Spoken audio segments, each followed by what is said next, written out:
They're highly secretive. They have knowledge they keep to themselves. They operate clandestinely. And they practice ancient mysterious rituals. They are secret societies. Are secret societies a hotbed of evil? They are certainly the subject of countless conspiracy theories. They are accused of pursuing a sinister objective, of seeking to rule the world. Perhaps, as many claim, they rule it already.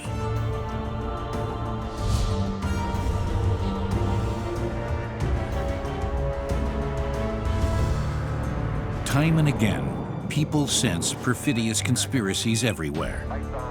But which of their suspicions are well-founded, and which are based on mere fiction, created by successful authors like Dan Brown?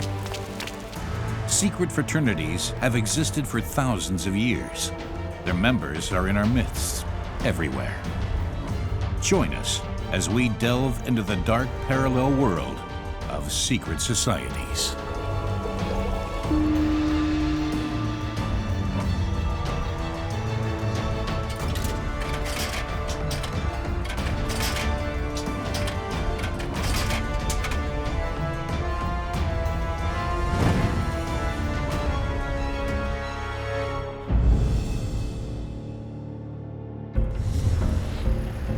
Marian Füssel is a historian from Göttingen in Germany.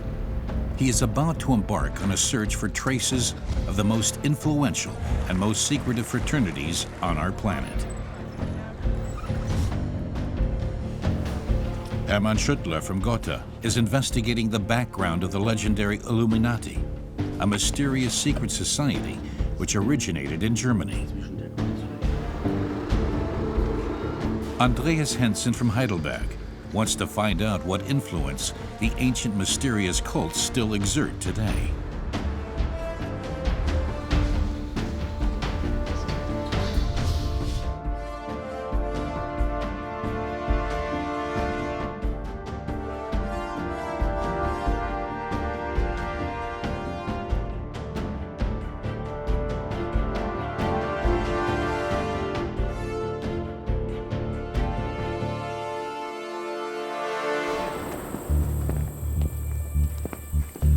An April night on the east coast of America. Life for a young man is about to change radically. He has been selected by its members to join a secret organization that is extremely elitist. The order's initiation process is bizarre.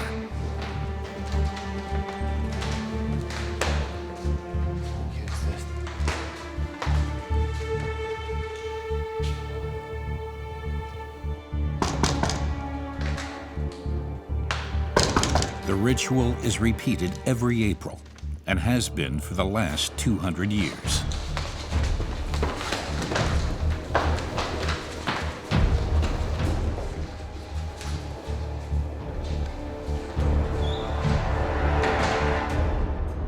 This secret society is based in Yale, the distinguished American university in upmarket New Haven, Connecticut.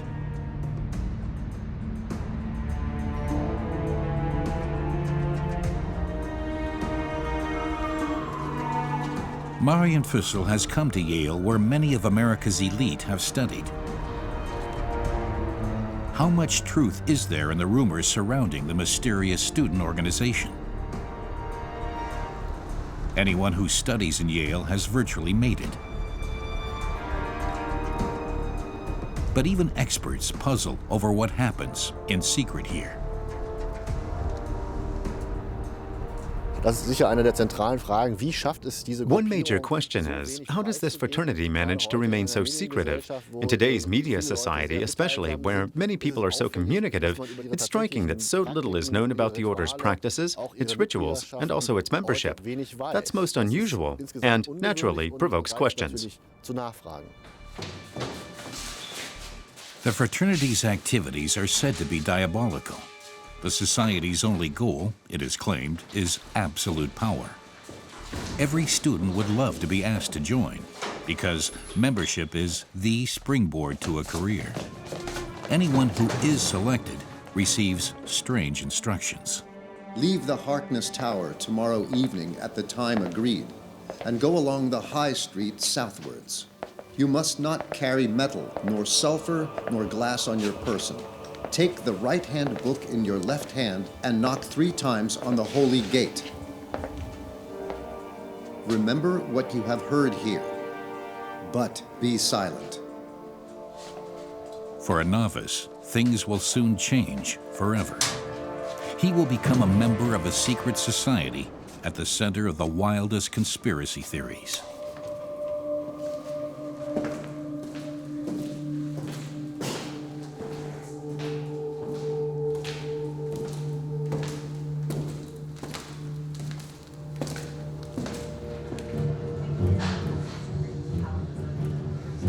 Marian Fussell is familiar with many of the myths and legends. And now, Alexandra Robbins is about to reveal more to him. She herself studied in Yale. After graduating, she made a detailed investigation of the fraternity and published a book on it. It took Robbins years to find out anything about Skull and Bones. Her research was viewed with suspicion. I talked to more than 150 members of Skull and Bones. However, more than twice that many yelled at me or harassed me or hung up on me because they do not and they are not supposed to talk about what goes on inside. I did get threats from some members of the society that made me both uncomfortable and also more intrigued. Why were they so protective of this organization? The Brotherhood of Death, as it is known, shuts itself off completely from the outside world. Even so, information can still be obtained. The archives in Yale's University Library contain documents from the early days of Skull and Bones. The secret society is 180 years old. That much is certain. It is said to have built up a key position for itself in the U.S. power structure and established its members in party and government office, in industry, and in the Secret Service. Up until 1970, its index of members was open to public inspection, but since then, it has been kept locked away.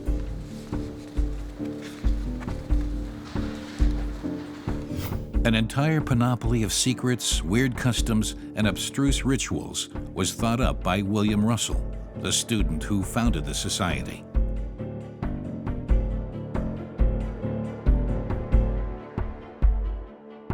Russell came from a wealthy family. In 1832, Russell studied in Germany for a year, where, it said, was initiated into a student fraternity, of which Skull and Bones was a branch. The numbers 322 are always found beneath its logo.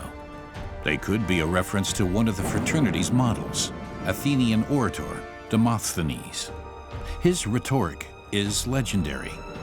Demosthenes died in the year 322 BC.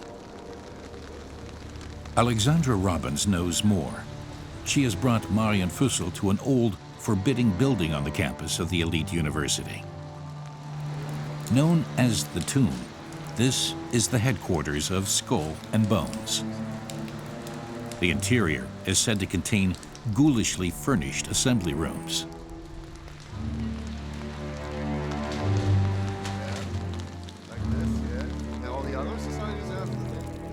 The inside of the tomb is lined with skeletons and skulls.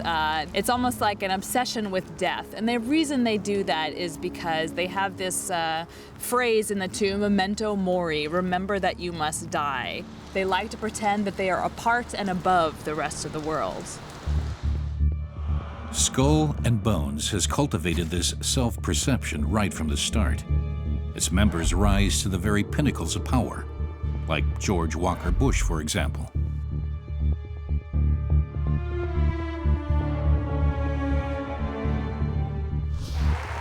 When Bush contested the presidency with Democrat John Kerry, it was a battle between two bonesmen.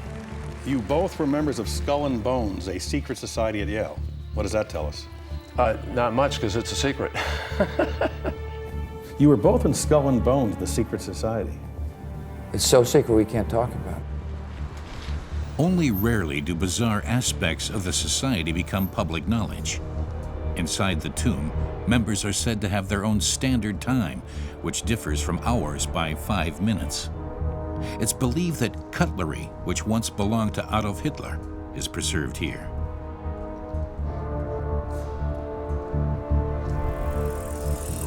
The Iron Ring of Silence is ideal for Hollywood fiction departments. With Matt Damon in the leading role, the manifold activities of Skull and Bones were portrayed in the film The Good Shepherd. It tells of rounds of confessions in the tomb. Biographical details and sexual proclivities had to be shown in graphic detail.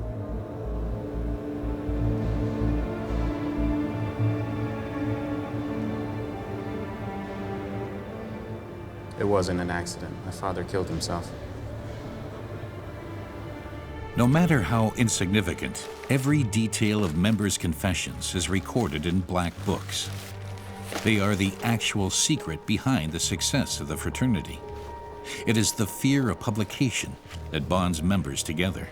For the CIA, Skull and Bones is a wonderful reservoir for suitable employees. That, at least, is what is claimed. Very few can free themselves from this intimate embrace. So is psychological dependence on the confraternity one of the secret society's fundamental principles? The boundaries between sects, between secret religious or secret political societies are becoming blurred. Naturally, by exposing personal secrets and personal weaknesses, perhaps, this society exerts power over its members. They know something. It's like secret knowledge within this group with which they could damage someone who, say, wanted to leave, especially in anger.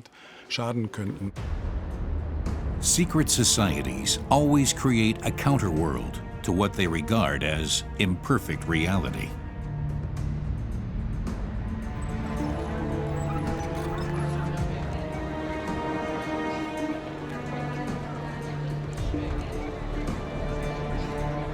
And they seek contact with power. They themselves strive to exercise it. Marian Fussell has come to the heart of the United States, the world superpower. For conspiracy theorists, Washington, D.C. is honeycombed with secret societies. And it is not only bonesmen who are found in the top echelons of the U.S. government. There, Skull and Bones is said to compete with other secret societies. It was Freemasons who laid the foundation stone for the Capitol. And another fraternity is said to have infiltrated the U.S. administration in order to secretly rule the world. Conspiracy theorists claim that the New World Order is even immortalized on the Great Seal of the United States.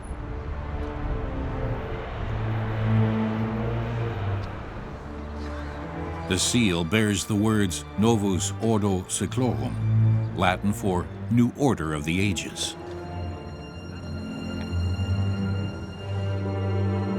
Those words are also found on every $1 bill. So is this secret society so powerful that it can print the symbols of its dominion on the most important banknote on our planet?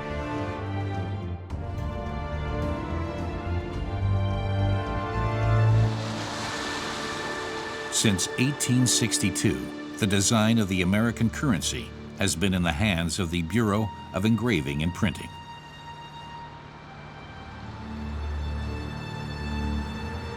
And in all the years since then, the appearance of the $1 bill has hardly changed. Only the security features are regularly upgraded. The United States prints 35 million banknotes every day, 5 million of which are the legendary $1 bill. Does a secret society really have its fingers in the currency pie, as the supporters of conspiracy theories claim? Marian Fussell has come to meet his colleague, Professor Robert Hieronymus, an expert in symbolism in the United States. Professor Hieronymus has made a close study of the $1 bill which differs from every other currency in the world. It is full of strange signs and symbols. You need a magnifying glass to this. See this blue area above the stripes? It's definitely there. He doesn't handle this fracking thing for you. The Eye of Providence, the symbol of absolute power.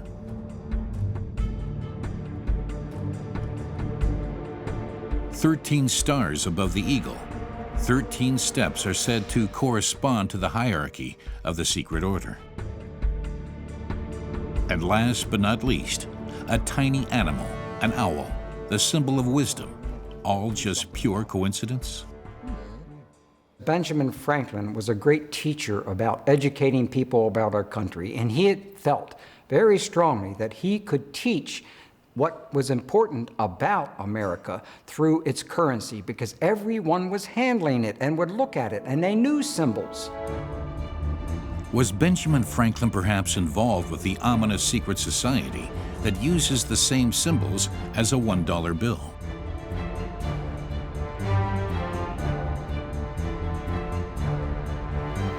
Marian Fussell wants to know more. Does a conspiracy really exist? Or is it merely a product of the imagination of those who suspect a secret behind absolutely everything? Fussell's research has brought him into contact with an old book. In it, the historian has found a familiar symbol, the owl on the American $1 bill. The owl was once revered by a particularly secret society, a sinister order known as the Illuminati. Written in this medieval-looking font, the name Illuminati is an ambigram, a word that reads exactly the same upside down.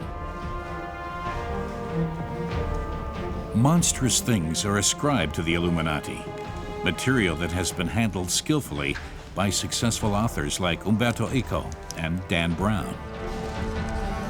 But who actually were the Illuminati?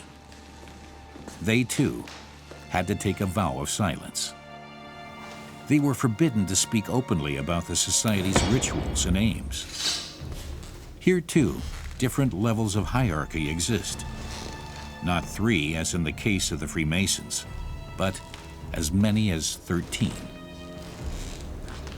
And a neophyte has to pass through them all before he can be made privy to the greatest secrets. The brethren are encouraged to spy on and denounce one another. In this way, renegades can be quickly recognized and neutralized. Allegedly structured like a counter party, the order, it said, focuses primarily on political intrigue and subversion.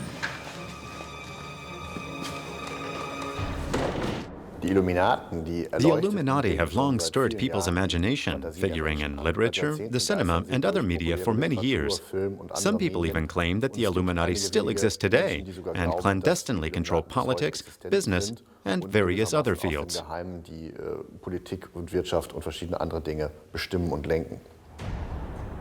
The quiet town of Ingolstadt. This is where the legend of the Illuminati ruling the world originated. In the years leading up to the French Revolution, there was also foment in rural Bavaria. It was a time of radical change. People were seeking answers to pressing social problems.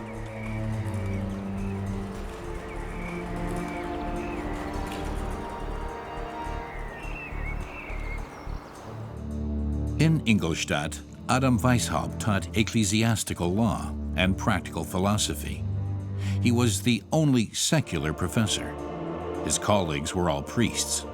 Frustrated with church dogma and spiritual stagnation, Weishaupt wanted to introduce change. But how? People's heads were filled with the ideas of the Enlightenment, but there was also great uncertainty as to how they might be implemented. Within a few years, an enraged mob would spill blood and even execute Louis XVI. Adam Weishaupt welcomed the first signs of change in France, but he rejected violence. What he had in mind was something different. Weishaupt wanted to undermine the state from within, and he sought to achieve this with the help of a secret society. The first people he convinced of his idea of a perfect state were his students. His vision was of a state modeled on Athens, one based on reason, a concept totally in line with the ideals of the Enlightenment.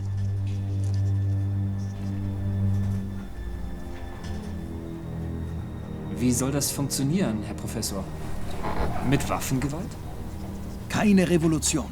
Gewalt macht nichts besser. Dem Bösen die Hände binden, regieren ohne zu beherrschen. Darauf kommt es an. Aber das ist doch unmöglich. Keinesfalls. Man muss um die Mächtigen der Erde her eine Legion von Männern versammeln, die unermüdlich sind, für den großen Plan, die Menschheit zu leiten. Adam Weishaupt wanted to set up a secret government, a monstrous idea even today. Geheimbünde waren auch ein Sammelbecken für Secret societies were also a melting pot for hotheads, for revolutionaries, for people who nurtured highly unusual ideas and who could express themselves within a fraternity without having to suffer persecution. People who could also discuss and try things out, perhaps on a small scale. That was a major motive for joining a secret society. In the troubled times that preceded the French Revolution, secret societies also flourished in Germany, and the newly founded Illuminati made full use of the situation. They set up countless lodges and attracted hundreds of new members, especially academics. Their number included Johann Wolfgang von Goethe, the most famous writer of his day, philosopher Gottfried Herder, and influential educationalist Heinrich Pestalozzi. The Illuminati were well aware of the high risk of opposing absolute rulers, but they shared Weishaupt's passionate rejection of throne and altar. Weishaupt was convinced of his idea. Above all, though, he was convinced of himself. Self-opinionated, Weishaupt was seen as narcissistic and domineering. With his fraternity, he wanted nothing less than to change the world. Das Ziel ist es, den Staat auf einen höheren Grad der Reinheit und Vollkommenheit zu bringen. The supreme figure amongst the Illuminati demanded absolute loyalty from his members. We know from their records how clandestinely the Illuminati operated in those days. Stored at Friedenstein Palace in Gotha, they provide valuable insights into the inner life of the order.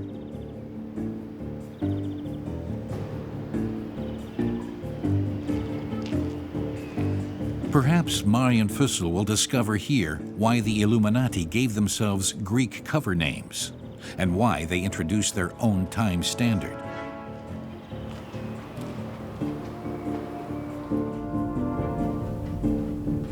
Historian Hermann Schuttler has deciphered and studied encoded Illuminati documents. A domineering character, Adam Weishaupt had a weakness for the ancient Athenians and their ideas. He valued their democratic principles. That is why he chose the Athenian owl as the symbol of his order. It stood for wisdom.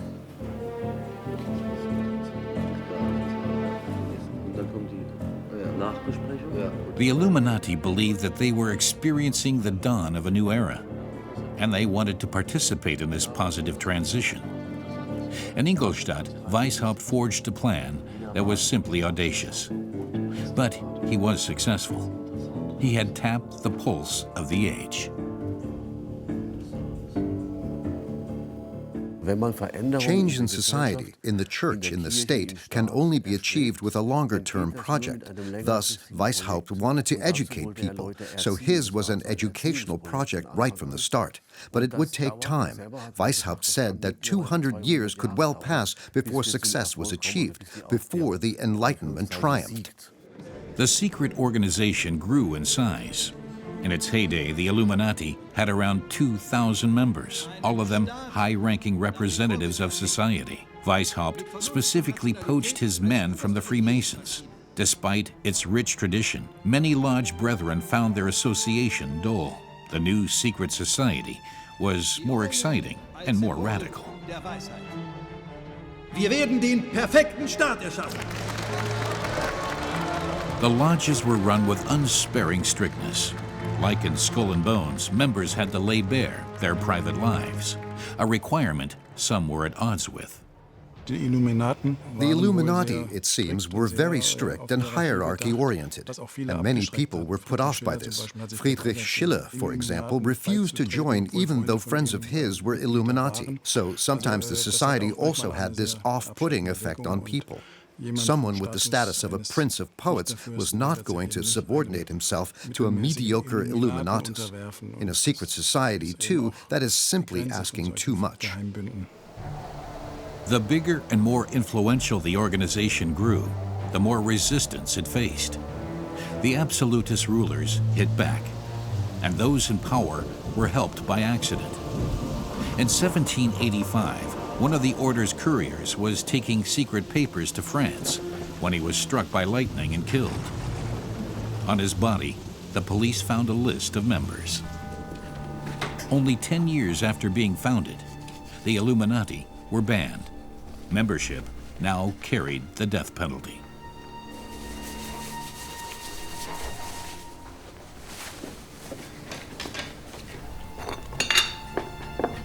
Fearing for his life, Adam Weishaupt fled from Ingolstadt to Gotha, disguised as a craftsman. But did this really mean the end of the Illuminati? If so, why do people still nurture thoughts of them? That's perhaps because before he fled, Weishaupt succeeded in achieving another major coup. He established contact with leading figures in the United States.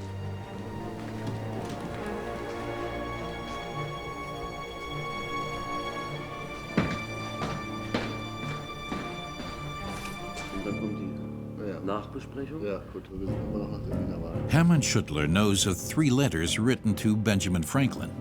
In them, the Illuminati asked for permission to set up a colony in Elysium, their code name for the United States. But the old Illuminati records make no mention of what reaction the request received. The letters fuel fantastic speculation time and again.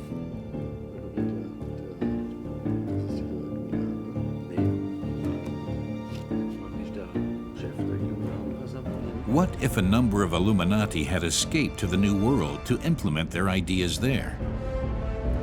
Would it not then have been possible for them to influence politics in the United States?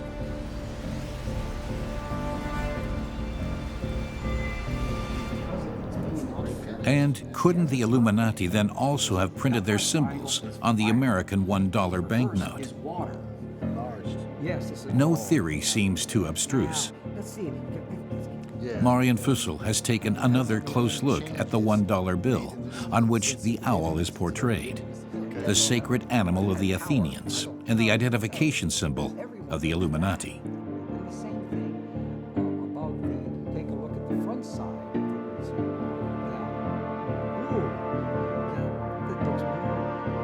Printed in Roman numerals is the year 1776, the year in which the Illuminati were officially founded. The Eye of Providence over the pyramid is a symbol which allegedly was also used by the secret society. Novus Ordo Seclorum means the new order of the ages. In other words, it clearly states the goal of the Illuminati. And why the number 13 is found everywhere? The secret society had 13 hierarchical levels.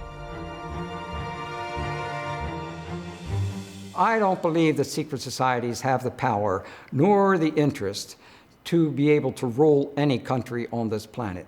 Instead, you have corporate powers, multi-billions, trillions of dollars within these corporate structures. The stance adopted by the U.S. authorities is unambiguous. Conspiracy theories are all nonsense. The symbols, they say, have a harmless historical background and nothing to do with the Illuminati. 1776, for example, was the year when the American Declaration of Independence was written. But one thing is certain, the Illuminati are no figment of the imagination.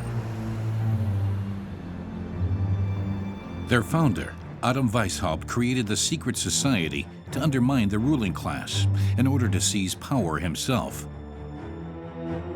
But he wasn't alone in this. There were also the Rosicrucians.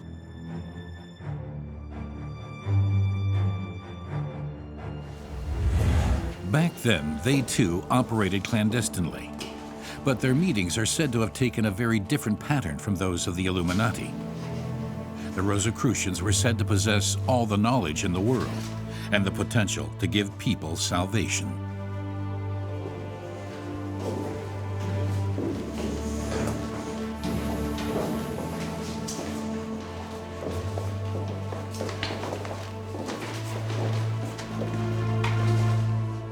Brüder, Jesus bedeutet mir alles. Freiheit des Evangeliums. Die Herrlichkeit Gottes. Meine Brüder, lasst uns beginnen. The history of this mysterious society can be traced back to a legend.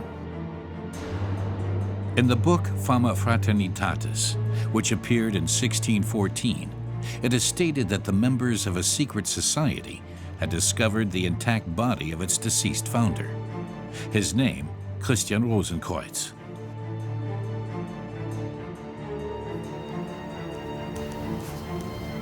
Legend has it that before he passed away, Rosenkreuz was made privy to ancient mysteries. In reality, of course, this Christian Rosenkreuz never existed, but the character was cleverly chosen because it embodies the ideals and goals of the Rosicrucian order in an exemplary way. For every member, the figure of Christian Rosenkreuz is a kind of spur on the path to understanding, so it was well suited to motivating people to join the Rosicrucian order.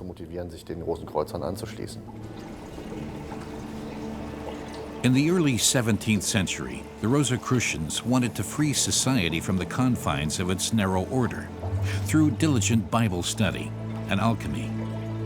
In this epoch between medieval religiosity and nascent science, alchemy, the art of making gold, was very much in vogue. The 30 Years' War was brewing. People everywhere felt insecure. They were questioning the Christian view of the world. Science offered more plausible explanations. This was the perfect breeding ground for a secret society. The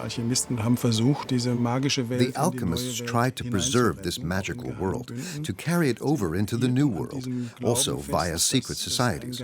They held firm to the belief that there was a secret form of knowledge, a fifth state of matter, a quintessence, a philosopher's stone. All those terms date back to the time of the alchemists. In the 17th century, the ideas of the Rosicrucians proved more and more people appealing, not only in Germany, but throughout Europe, including Cambridge, the center of rational science. Teaching at Cambridge in those days was Isaac Newton, one of the fathers of modern natural science.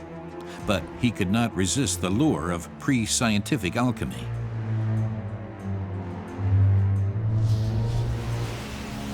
Newton's study in Trinity College bears witness to this double life. During the day, Newton engaged in serious research, but at night, he turned to alchemy, hoping to find the mysterious philosopher's stone and make gold. Secretly, this scientific genius was very taken by the ideas of the Rosicrucians. Later, Newton was made a member of the legendary Royal Society, which had many Rosicrucians in its governing body.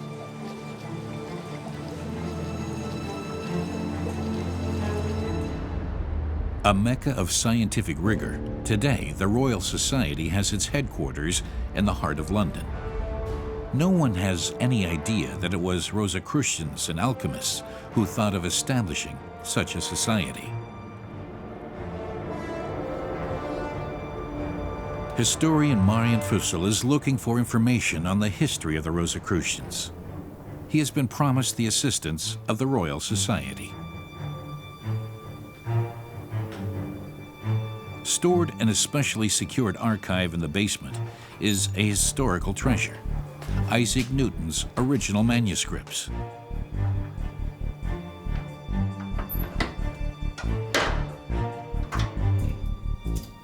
This brilliant thinker saw the world we live in as a puzzle God left mankind to solve.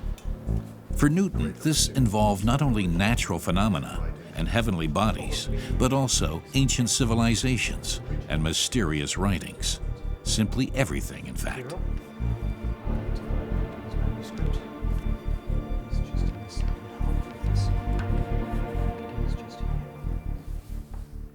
Newton, of course, we understand as being a great British scientist for his work on gravity and the laws of motion. So we get very excited when we find new Newton manuscripts. It doesn't tell you very much about science, but it tells you quite a bit about Newton. Like the Rosicrucians, Newton was convinced that divine mysteries are inherent in nature. The Rosicrucians even speculated on the means by which immortality could be achieved.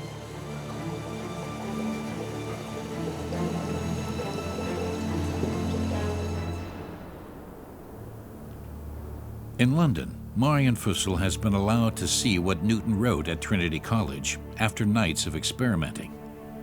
It's the legendary scientist's main alchemistic work.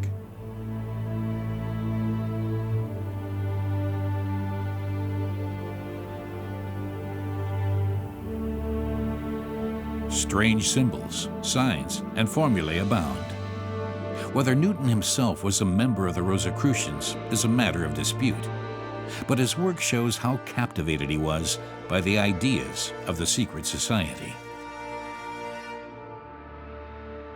It's generally fascinating that someone who is seen as the epitome of the scientific revolution and the early Enlightenment should show as deep an interest in alchemy and occult science as Isaac Newton. All in all, Newton seems to have left behind more manuscripts dealing with alchemy and the hidden arts, so to speak, than actual mathematical and physical writings. The Rosicrucians still reside in Vienna today. Since Newton's time, the AOR, the Ancient Order of Rosicrucians, has changed.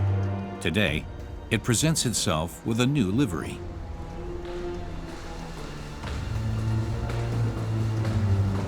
Elias Rubinstein is the Grand Master of the Rosicrucians. He cultivates the ancient traditions of the secret society.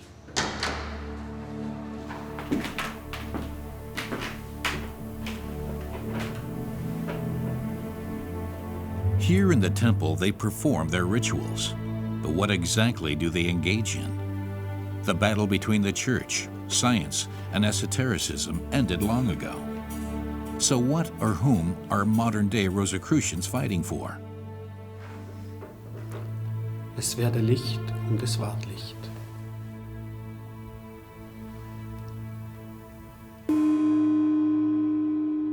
Gerechtigkeit sollst du verfolgen.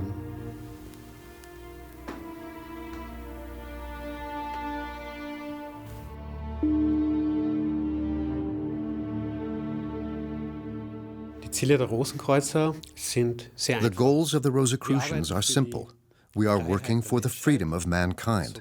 Thus, Rosicrucian doctrine is intended for everyone, not just for some elite class. The basic issues we work with are for the whole of mankind.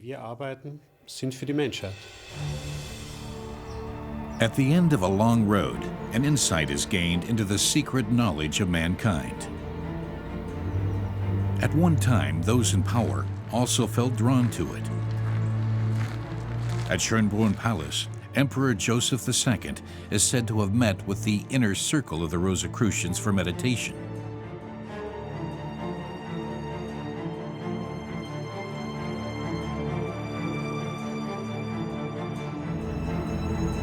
But there is also a dangerous side to the legend of Christian Rosenkreuz.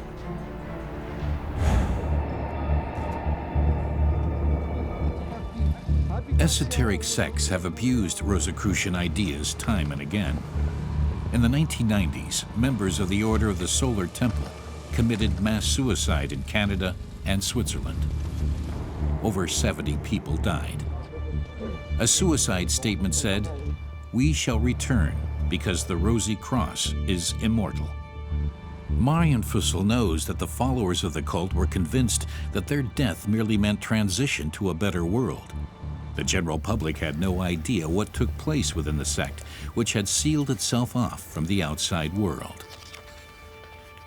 Naturally, the concealment and mystery that surround many secret societies are also highly suitable for manipulating members. They offer sect leaders in particular a way of securing even more power and of inveigling members to do all kinds of things they might perhaps not want to. In this respect, secrecy is always an ambivalent issue. It protects the society outwardly, but can further abuse within.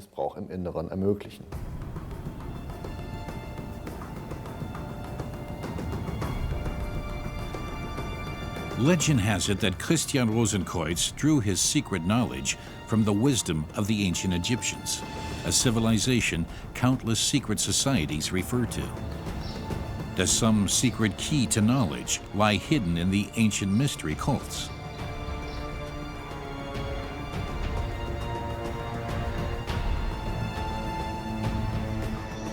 In Egypt, well over 2,000 years ago, a cult emerged, traces of which are still visible today, even in Germany.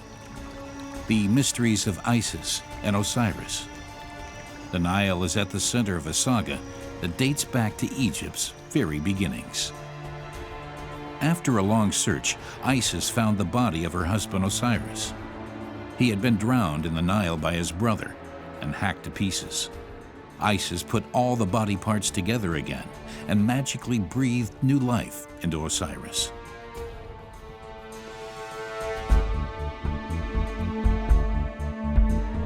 Isis was a kind of superwoman and supermother, and precisely that is the secret behind the cult's success. From Egypt, it spread throughout the Roman Empire, even to far-off Germania.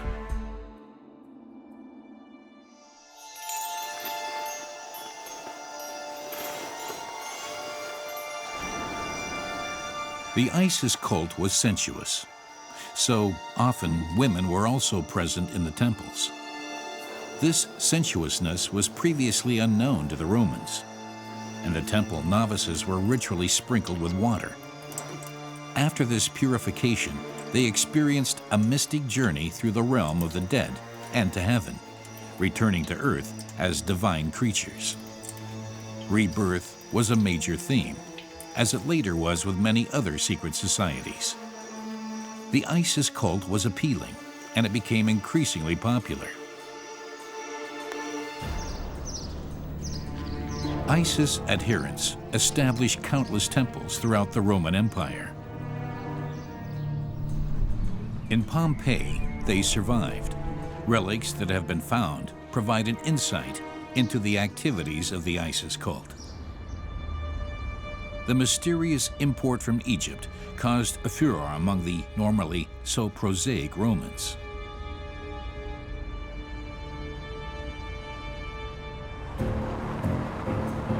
In Rome, Marian Fussell has met his colleague Andreas Hensen. Hensen is an expert on ancient cults. Very little of the once pompous Isis temple has survived. This marble foot was part of a huge statue. The Egyptian goddess was also a superstar in Rome.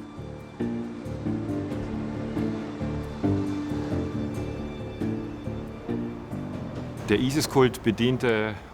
Isis cult clearly served an important need. It dealt with the question of what happens to the soul after death and the best way to prepare the soul for the hereafter. What is more, people were fascinated by the rich symbolic language, by symbols they didn't really understand, and by the exotic character of the culture. In that respect, the Romans were no different from people today. The Isis cult established itself on all levels of society.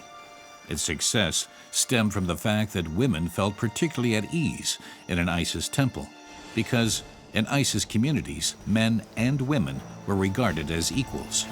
Quite astonishing in the male-dominated world of Rome. Exotic origins, complex, mystically charged rituals. There is no doubt that Isis, the mother of all, had just what it takes to be an imperial super goddess.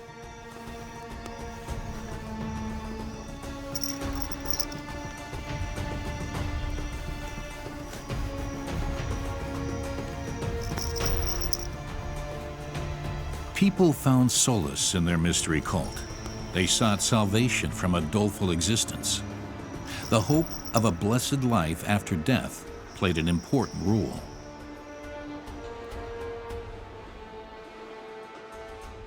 Even on entering a secret society, people experienced something akin to a rebirth. They became a new person. They assumed new characteristics. They belonged to a totally new circle. Their old life was left behind, thus the ritual of rebirth, as practiced in the Isis cult, for example, and in other cults, is a perpetual element of religions, secret societies, and other associations. In the end, however, the ISIS cult could not withstand the challenge from Christianity. In AD 354, all pagan cults were banned in the Roman Empire. From then on, Christianity was to be the sole religion for its citizens. Yet one cultural legacy of ISIS remains. Andreas Hensen has brought Marian Fussel to the Church of Santa Maria sopra Minerva, which is decorated with Freemason symbols. The image of Isis holding the infant Horus lives on in pictures of the Virgin Mary holding the infant Jesus. The mystic ideas of Isis priests also survive the destruction of the temples. The ancient mystery cults often served as points of reference for secret societies which came later, like the Freemasons and the Illuminati, who tried repeatedly to extend their own history back to ancient traditions. They clearly saw this as an important way of authenticating their own history. If societies could refer to ancient models and traditions, that would, to a certain degree, bolster the dignity and prestige of their own project through to the present day.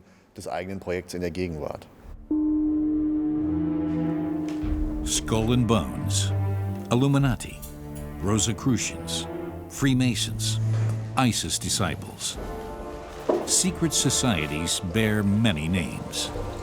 For thousands of years, they have also been a part of human civilization. They operate in our midst, meeting needs which otherwise cannot be met. They are surrounded by a wall of silence, which results in secret societies themselves being the biggest enigma of all.